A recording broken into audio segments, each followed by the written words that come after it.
Welcome to Grandma's kitchen. வாழ்க வளமுடன், வாழ்க பல்லாண்டு. நான் உங்களை ஒரு கேள்வி கேட்கட்டுமா? ரொம்ப கஷ்டப்பட்டு யோசிக்காதீங்க. ஆன்சர் தெரிஞ்சதுன்னா கமெண்ட் செக்ஷன்ல சொல்லுங்க. பல்லு வலிக்கு முக்கிய காரணம் என்னங்க? இயற்கை நமக்கு நிறைய gift கொடுத்துருக்குங்க. அதுல ஒரு பெரிய gift, பெரிய வரப்பிரசாதம் நாவல் பழம்ங்க. நாவல் பழத்துக்கு நம்மளோட முன்னோர்கள், நம்மளோட புராண கதைகள்ல நிறைய உதாரணம்லாம் இருக்குங்க.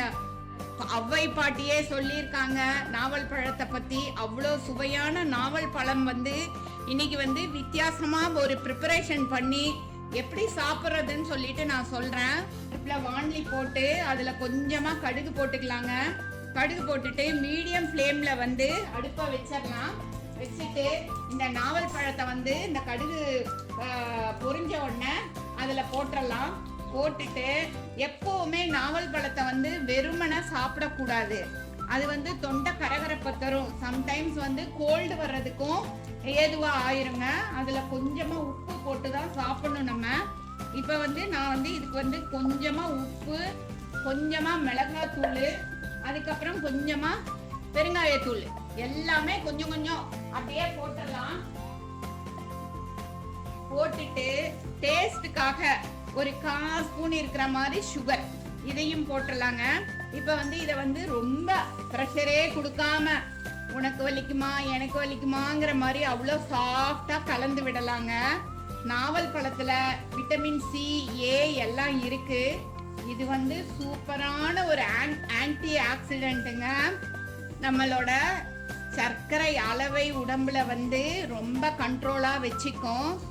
இது மாதிரி நாவல் பழத்தை ஒரு 5 நிமிஷம், ஒரு 2 நிமிஷம் ஃப்ரை பண்ணோம்னா அதுல உள்ள சம்டைம்ஸ் அதுல இருக்கிற சில விஷயங்கள் நம்மளுக்கு கெடுதல் செய்யாம தொண்டை கரகரப்பு கொடுக்காம இருக்குங்க.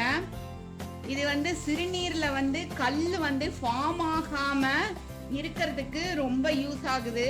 புற்றுநோயை தவிர்க்கிற ஒரு பெரிய சக்தியும் இதுக்கு இருக்குங்க. அவ்வளோ ஒரு சூப்பரான ஒரு இயற்கையே கொடுத்த ஒரு பெரிய வரப்பிரசாதம் தான் இந்த நாவல் பழங்க. இதை நம்ம அது இன்னொன்னு நம்ம நோட் பண்ணிக்கணும். கோல்டு காஃப் இருக்கிறப்ப இதை கண்டிப்பா அறவே சாப்பிடக்கூடாது. இதை சாப்பிட்ட உடனே பால் குடிக்க கூடாதுங்க. இதை ரெண்டையுமே மைண்ட்ல வச்சுக்கிட்டு நம்ம இந்த நாவல் பழத்தை இது மாதிரி செஞ்சு சூப்பரா சுவையா சாப்பிடலாங்க. பாருங்க, 1 நிமிஷம் ஆயிருக்கும்னு நினைக்கிறேன். அதோட கலர் பாத்தீங்களா? அந்த கலர் லைட்டா இது மாதிரி சேஞ்ச் ஆகுது. இன்னும் நல்லா சேஞ்ச் ஆகட்டுங்க. ஆன அப்புறம் நம்ம எடுத்துடலாம். இப்போ 1 மினிட் தான் ஆயிருக்கு. ஒரு 2 மினிட்ஸ் ஃப்ரை பண்ணலாம். இதை நான் லைட்டா உப்பு போட்டிருக்கேன், லைட்டா மிளகாத்தூள் போட்டிருக்கேன், லைட்டா சுகர் போட்டிருக்கேங்க. அவ்வை பாட்டி ஊதி ஊதி சாப்பிட்டாங்க இல்லையா? சுட்ட பழம் வேணுமா சுடா பழம் வேணுமான்னு கேட்டது. அந்த சூப்பரான நம்ம இப்ப அந்த நாவல் பழத்தை சுட்டு சாப்பிடுறோங்க. ஒரு சூப்பரான சுவையான ஒரு நாவல் பழம் நம்மளுக்கு ரெடி ஆயிடுச்சுங்க. பாருங்க எவ்வளவு நல்ல கலர் மாறி இருக்குன்னு பாத்தீங்களா?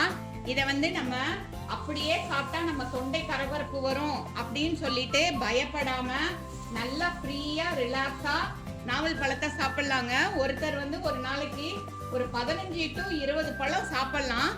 இது சாப்பிட்ட உடனே பால் மாத்திரம் குடிக்க கூடாதுங்க. அது கொஞ்சம் எல்லாம் நோட் பண்ணி வச்சுக்கோங்க.